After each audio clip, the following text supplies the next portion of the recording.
ফুলশয্যার রাত। বিয়ের আয়োজন শেষ হতে না হতেই ক্লান্তি যেন শরীরে জমে উঠেছিল,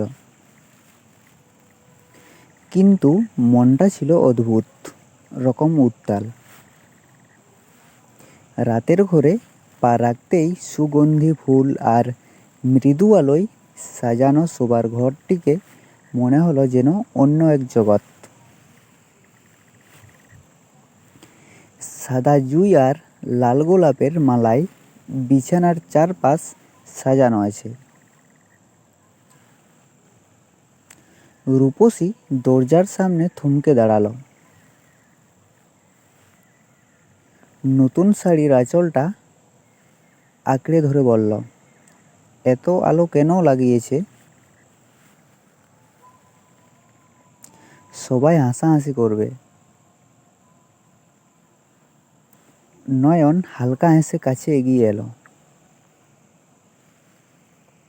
হাসুক না, আজ তো আমাদের প্রথম রাত। রূপসীর গালে লাল আভা ছড়িয়ে গেল।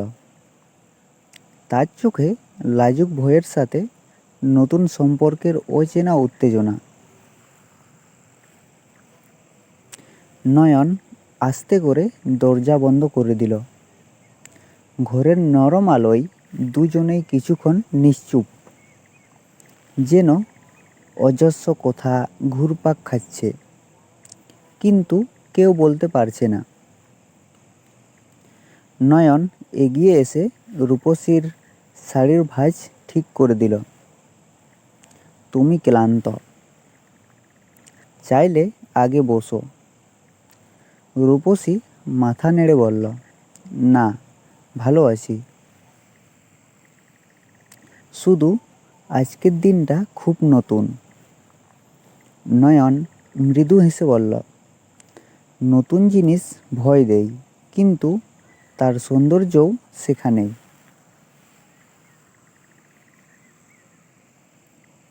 রূপসী তাকিয়ে রইল তার চোখের দিকে। এতদিন যাকে দূর থেকে দেখেছে, আজ সেই মানুষটা তার একদম কাছে। হঠাৎ বাতাসের গোলাপের ঘ্রাণ আরও তীব্র হলো। রূপসীর মনে হলো, এমন দিনে যদি পৃথিবী একটু চুপ থাকে। নয়ন হাত বাড়িয়ে বলল, চলো কথা বলি। আজ এত ভিড়ের মাঝে তোমার সাথে ঠিকমতো একটাও কথা বলা হয়নি। দুজনেই বিছানার ধারে বসল। কথার পর কথা খুলে যেতে লাগলো। রূপসী স্কুলের দিনের গল্প শোনালো। নয়ন তার প্রথম চাকরির হাস্যকর অভিজ্ঞতা। মাঝে মধ্যে হেসে ওঠার শব্দেও ফুলের লতাগুলোও যেন দুলে উঠছিল। এক সময় নয়ন আস্তে করে রূপসীর হাত ধরল। রূপসী কেঁপে উঠলেও হাত ছাড়ল না। শোনো, নয়ন বলল, তোমাকে আমি ভয় দেখাতে আসিনি। আমরা সময় নিয়ে এগোব।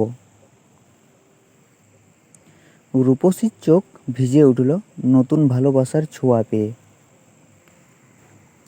সে মাথা নিচু করে বলল, তোমার পাশে থাকলে আমি ভয় পাই না।